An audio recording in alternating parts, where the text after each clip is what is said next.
Alright everybody, welcome in. This is another Stormgate cast, and I'm Algorithmore.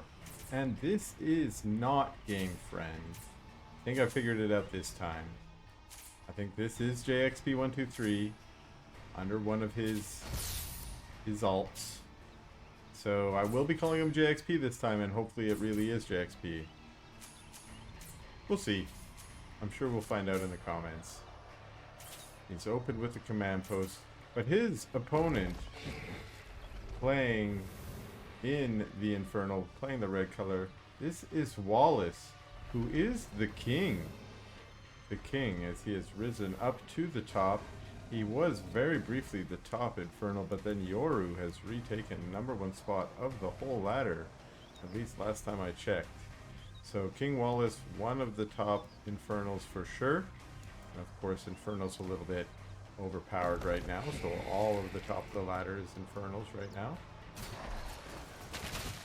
And we will see how this battle goes between these two, JXP and Wallace. JXP, of course, always been a high-ranked player for as long as I've been involved in Stormgate, and that's been since Frigate, and he's been playing since before then, I know for sure.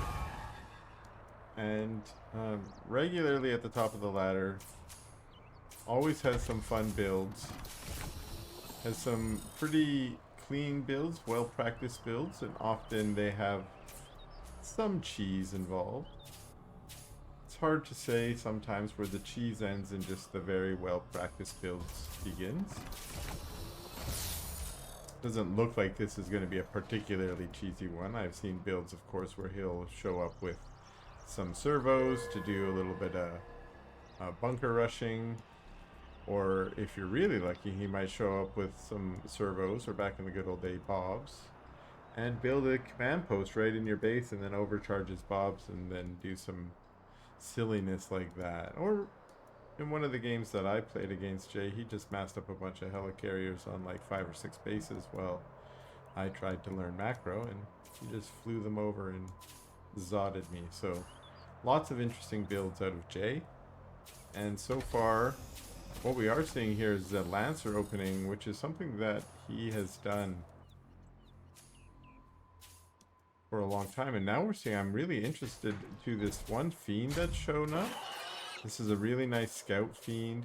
I think it's worth mentioning here that in the new meta, after we lost the opening scout units, which for the Infernal that would be the Hexen, and for the Vanguard that would be the Scout, it's become part of the new meta to try and get some scouting done with actual scouting units. For the Vanguard, that means building a single scout to start, which we saw Jay do here, and send that scout across the map to get some information while the scout is now part of the army. And we saw Wallace do the same thing with some Fiends, and I think that's a valuable thing to do as Infernal, is maybe pop a Brute, or if your Brute pops while creeping. Now we've got a little bit of an encounter here, and we see very nice movement from JXP to get on top of the Gaunts here, and lots of Gaunts going down. Good control, and now it's just Lancers versus Brutes, but I think with a lot of those Gaunts down, the Lancers might have the advantage here. Lancers pulling back to regroup just a little bit. We're seeing Fiends pop out, which are our benefit. Now the Fiends only get their debuff, I believe, if they're on Shroud, which is an armor debuff. Boom, excuse me, an armor debuff. But our Lancers taking this camp. Yeah, I think JXP came out on top there. And Wallace adding Weavers. I've noticed that Wallace likes those Weavers, at least in some of the more recent games I've cast. And these Lancers, a few of the Lancers had gone down originally, but they're very efficient. We see that kinetic redirects triggering.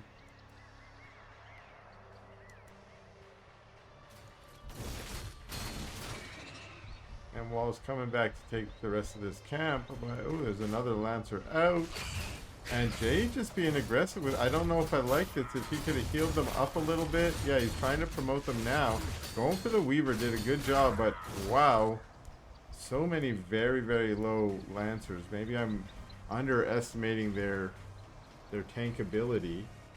But boy, wouldn't it be great if there was a med tech here to heal them up or go sit in a healing camp. Jay doesn't have control of his healing camp.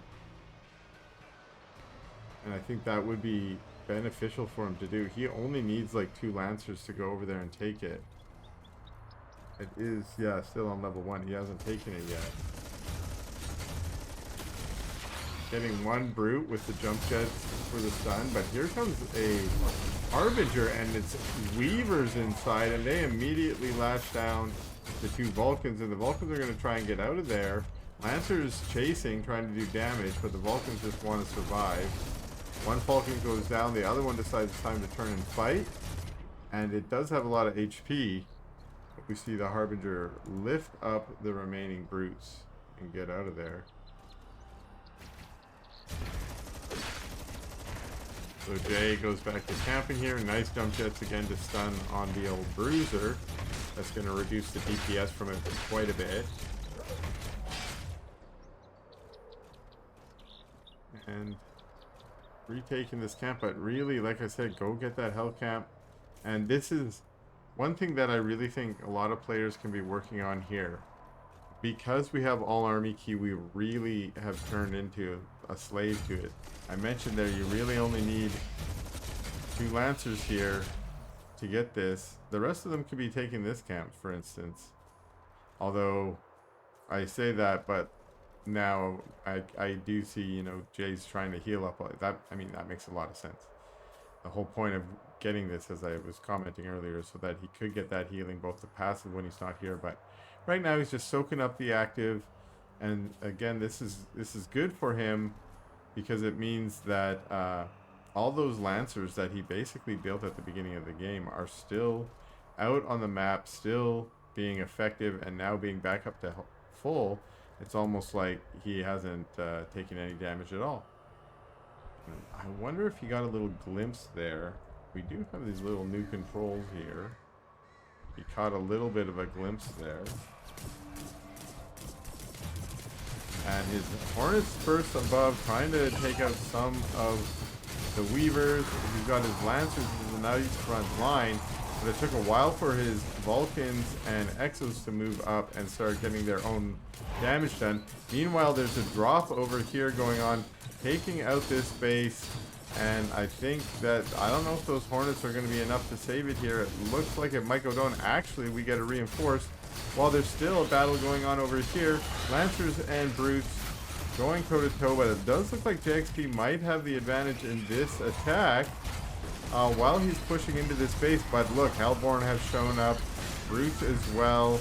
There's a Manifest Shroudstone. I think those Lancers on the front line are going to go down real quick. The jump jets from 5 Vulcans as they push forward in here, hoping to get something done, but I don't think this is an advantageous fight for Jay here. I wish I could pop back to the other one and see what happened to the harass there. It looks like he saved his base. But yeah, all of these units, it looks like, are going to go down here. Meanwhile, back at the base, the drop has been cleaned up, it looks like. There's some guts out here.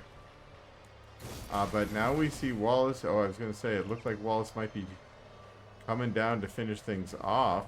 But no, Jay's just pulled back with a few of his troops that remained alive. And Wallace has expanded across the whole map here, taking many, many bases. He's probably on 1, 2, 3, 4, 5, 6 bases now. Whereas we're on 4 for Jay, which is not too bad, as 2 of those bases just got up for Wallace. But Wallace does have a little bit of a supply leak too. And Jay trying to rebuild an army. He had a nice little army there, but it just maybe got a little overextended. And as he pushed into that base, it got cleaned up by reinforcing units. And now Wallace is saying, I'm going to come make something happen here. Those imps transferring, holy moly, that's a whole parade of imps. I hope some of those, no, they're not even from the main. The main's not mined out yet. It's not going to mine out for another minute and a half at the earliest. Thought he might be going for this Therium, but no, he's marching across the map here.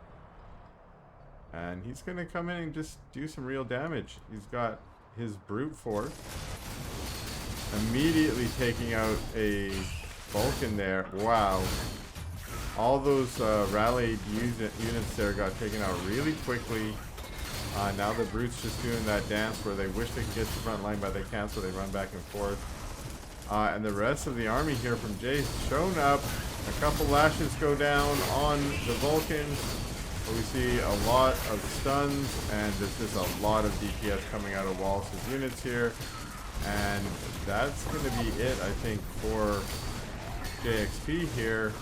As now its servos going down, and this little Therium base is going to get wiped. And we watch as a ton of fiends actually come running in here to this third base. And I think we're going to watch this get pretty much annihilated.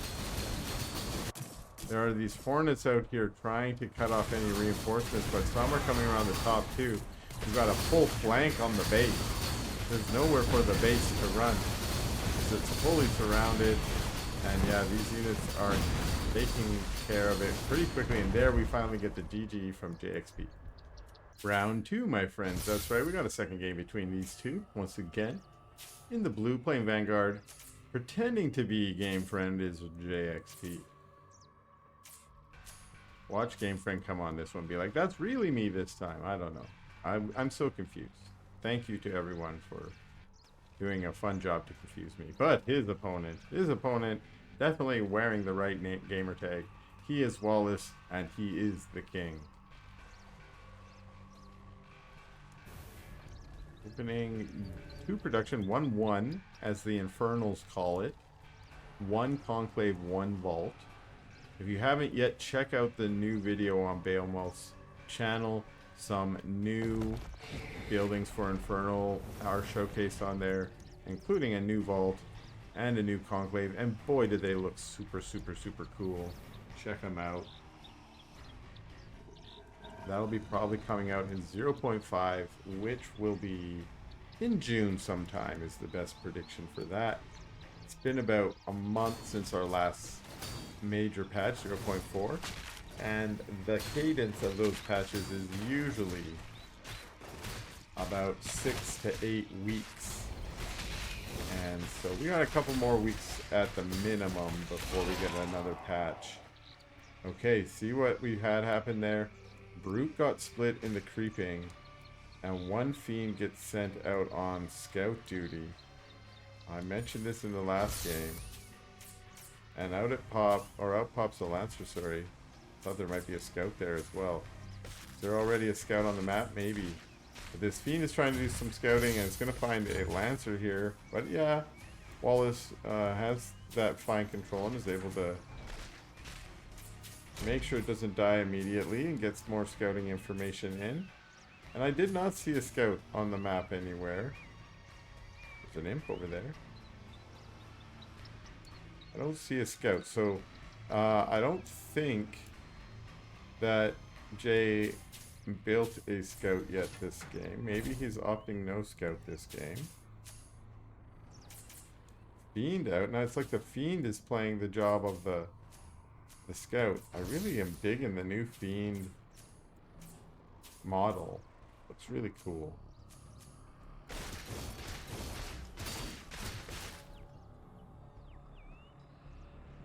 Wallace taking the speed camp, has already taken his health and vision camp, and is getting a bit aggressive looking. Is he going to take vision and keep moving? What's his plan? We'll see.